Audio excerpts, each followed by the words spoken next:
Vamos falar de uma das histórias de espionagem mais inacreditáveis e secretas do século XX. Uma trama que tem de tudo, sabe? Usinas nucleares, agentes secretos e um pacto de silêncio que foi feito nos mais altos escalões do poder mundial.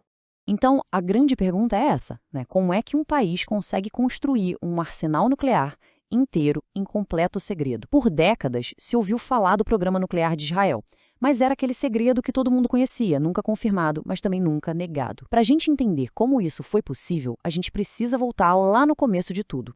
E o mais curioso é que o primeiro capítulo dessa história toda não acontece no Oriente Médio, não. Ele começa bem no coração dos Estados Unidos, com um mistério que, até hoje, deixa muita gente com a pulga atrás da orelha. Então, vamos imaginar a cena. A gente está em meados dos anos 60, auge da Guerra Fria. Lá na Pensilvânia, tem uma usina nuclear que parece ser igual a qualquer outra, mas é ali que algo extremamente valioso e, claro, muito perigoso está prestes a simplesmente sumir, sem deixar nenhum rastro.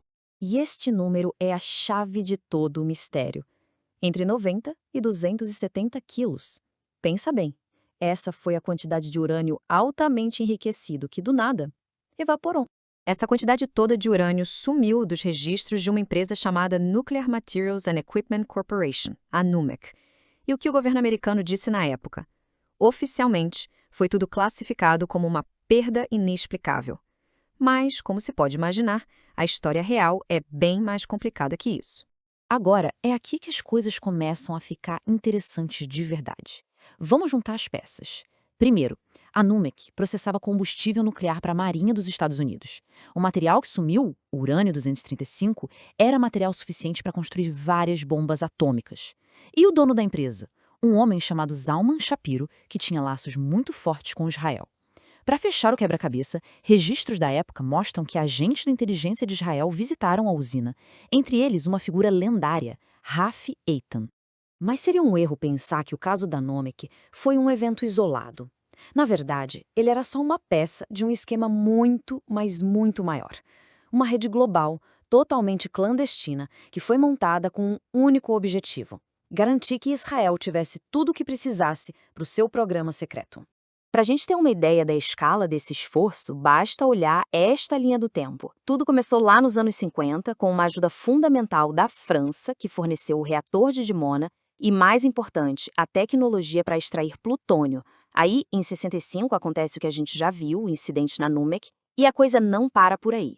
3 anos depois, em 68, vem a Operação Plumbat, uma ação super audaciosa em que 200 toneladas de concentrado de urânio, o famoso Yellow Cake, simplesmente sumiram de um navio no meio do mar Mediterrâneo.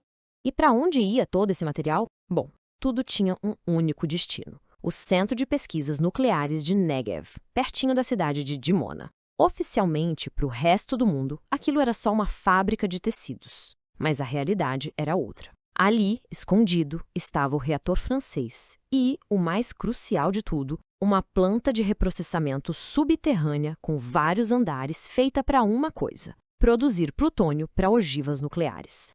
Certo, então o programa já estava funcionando a todo vapor. Agora o desafio mudava. Não era mais técnico, era político. A grande questão era como manter tudo isso em segredo, especialmente do seu maior aliado, os Estados Unidos. E isso nos leva ao dilema gigantesco que presidentes como Lyndon Johnson e depois Richard Nixon tiveram que encarar. Pense bem, de um lado, eles podiam investigar a fundo o sumiço do urânio, mas isso significaria admitir uma falha de segurança enorme e confrontar um aliado estratégico.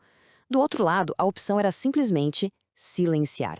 Isso evitaria um constrangimento público e ajudaria a manter a estabilidade no Oriente Médio. No final das contas, eles escolheram o silêncio. E essa escolha pelo silêncio não foi só uma questão de não fazer nada, foi uma ação deliberada. Este depoimento de ex-agentes do FBI que investigaram o caso da NUMEC deixa isso bem claro. Eles confirmam que as investigações foram ativamente bloqueadas. A ordem para parar com tudo veio de cima, justamente para evitar o terremoto político que uma revelação completa causaria. O momento decisivo para tudo isso aconteceu em 1969. Foi quando a primeira-ministra de Israel, Golda Meir, se encontrou com o presidente americano Richard Nixon. Ali eles selaram um pacto, um acordo de cavalheiros que nunca foi colocado no papel. Era simples. Os Estados Unidos não iam mais pressionar por inspeções de verdade em Dimona. Em troca, Israel prometia manter sua famosa política de ambiguidade, não declarar que tinha armas nucleares e não fazer nenhum teste. E esse pacto de silêncio funcionou por quase 20 anos. O mundo inteiro desconfiava, claro, mas ninguém tinha uma prova concreta. Isso até que um homem, alguém que esteve bem no coração de todo o programa, decidiu que era hora de contar tudo. O nome deste homem é Mordechai Vanunu. Ele não era um espião nem um político. Era um técnico que trabalhou por anos lá dentro da usina de Dimona. E o que ele viu o deixou tão chocado que ele tomou uma decisão que não só mudaria a vida dele para sempre, mas também a forma como o mundo enxergava o arsenal secreto de Israel. Em 1986, Vanunu fez o impensável. Ele conseguiu tirar fotos secretas de dentro da usina e entregou tudo para o jornal britânico The Sunday Times. E as revelações foram uma bomba.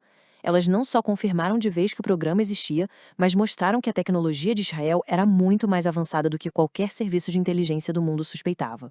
Foi ele quem revelou a planta subterrânea secreta, e a estimativa dele já naquela época era de um arsenal entre 100 e 200 ogivas nucleares. Antes mesmo da história dele ser publicada, ele foi atraído até Roma numa armadilha, sequestrado por agentes do Mossad e levado à força de volta para Israel. Lá, ele foi julgado e condenado por traição e espionagem. Mas revelar um dos segredos de Estado mais bem guardados do planeta tem um preço, e o preço foi alto, 18 anos. Esse foi o tempo que Mordechai Vanunu ficou na prisão, e a maior parte desse tempo foi em confinamento solitário.